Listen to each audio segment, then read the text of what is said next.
deymiz, septik, yo'mkisi deymiz buni. Aha. Mashinasi bu 3 tonnaligi. Bitta xonadonga moslashtirilgan. Ha, necha kishiga? Misol 7-8 10 kishi. kishiga. 10 kishiga. Mana shu 10 kishi bitta xonadonda 10 kishi yashasa yetadi. Yetadi.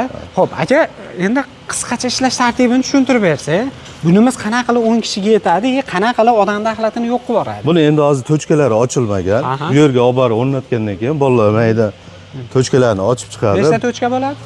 3 kamera bo'ladi buni ichi. Birinchisiga axlat kelib tushadi. Ikkinchisida mana yerdan pajarni hut ochiladi. Pajarni hut nimaga?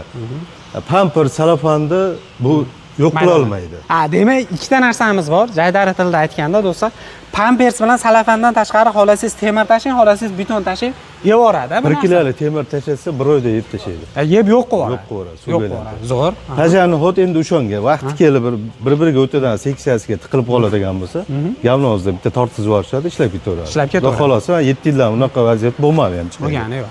Ikki maydan chiqish bo'ladi. Zo'r. Chiqish bo'lgandan keyin baydan oddiy texnik suv chiqadi.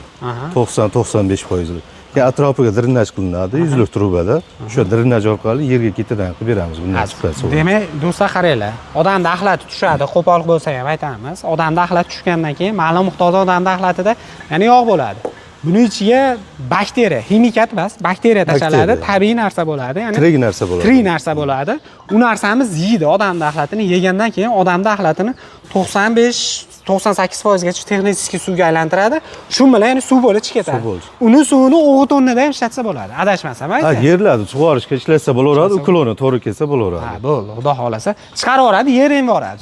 Shu bilan tayyor. Tayyor. Endi bu xonadonniki. Xonadonniki. Nima kattalari bor, domlarga, sanatoriyalarga. Mana Qoraqalpog'istonga bundan ikkita jo'natyapmiz, xudo xolasa. Zo'r. 10 tonnalik bu. 10 tonnalik. 100 tagada bo'lgan odamga yetadi mana shu. 100 tagacha bo'lgan odamga yetadi. Qaranglar do'stlar, sizlarga aytganimizdek, mana shu shisha tola bo'ladi, ovozdan ham bilsalar ham bo'ladi. Xudo xolasa bu narsamizni o'sha bakteriyada ekan narsamiz salafan, shisha tola, o'sha pampersdan tashqari любой narsani yevoradi. Bu bakteriyamiz. U bakteriyamiz qanchagacha yetadi bitta tashlab berish? Xonadonga 1 yilda 2 pachka tashlanadi.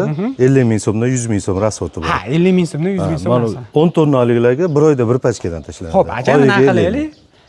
Buni olganga o'sha 1 yilga yoki 6 oyga yetadigan bonus qilib beraylik. Ha, qilib beramiz. Qilib beriladi. Siz nomingizdan chiqsa, bakteriyani bonus qilib beriladi. Ya'ni o'zi arzimagan summa, lekin buni ham bonus qilib beraveramiz. Xudo xohlasa. Muammosi yo'q, ha? Serob narsa. Serob narsa. O'zimizda chiqmaydi, u Rossiyadan, zavoddan chiqadi, ishonchli narsa. Bonus qilib beraverasiz biz obunachilarga. Xo'p, aka, buni dastlabki ustanovkasi qanaqa bo'ladi? Uyda egasi yoki katta zdaniyani egasi nimani tayyorlab berish kerak sizlar kelishinglardan oldin? Choyini kovlatishga texnika qilib berishadi, shibinini olib berishadi. Masalan, mana 10 tonnalikka bitta kamazda shibin ketadi.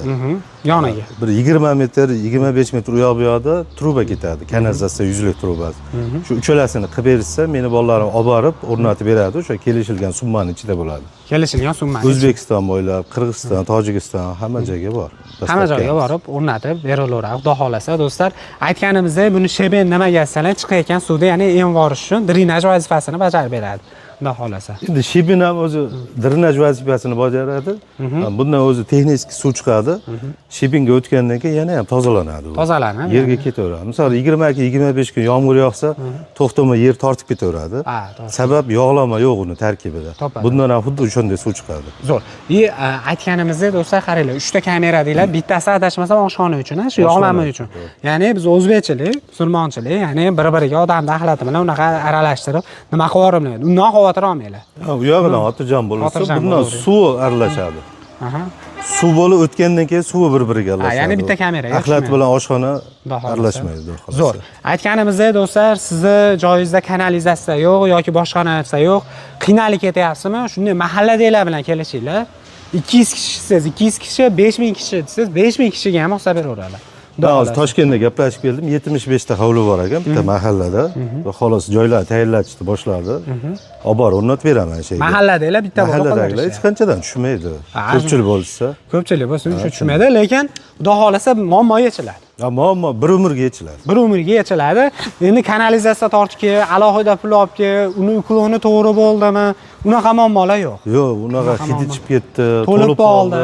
Gavnovoz chaqir, mahalla sasiyapti, bo'lmaydi. Qo'shnilardan jalaba tushmaydi buni. Jalaba tushmaydi. Asosiysi liboy joyga mana kunlar isib ketyapti bundan boq hamma hid chiqadi, eng hid katta chiqishni muammo. boshlaydi. Xo'p, aka eng arzoni nechi pulmi?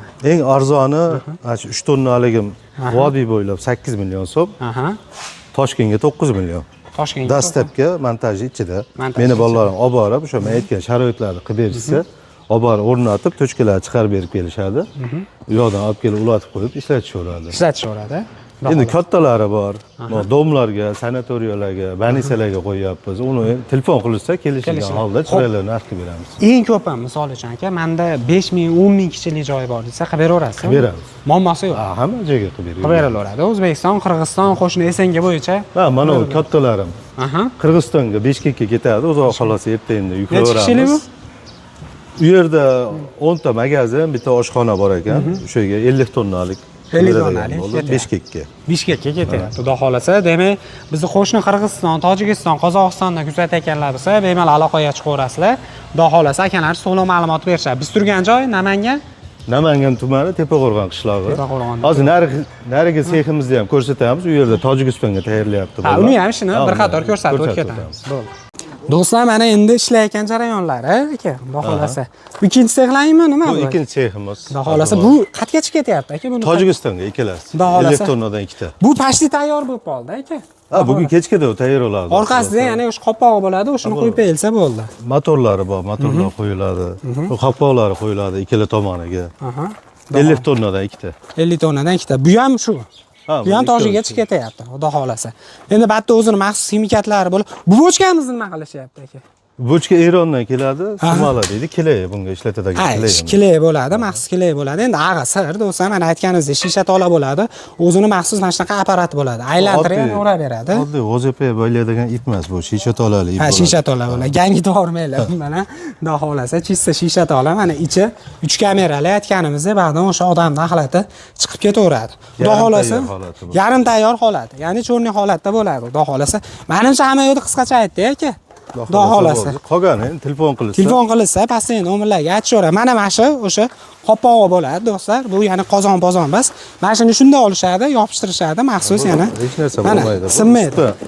Hali qurilgani ham yo'q, bu. Adashmasam. Shotga holatda qilib berishadi.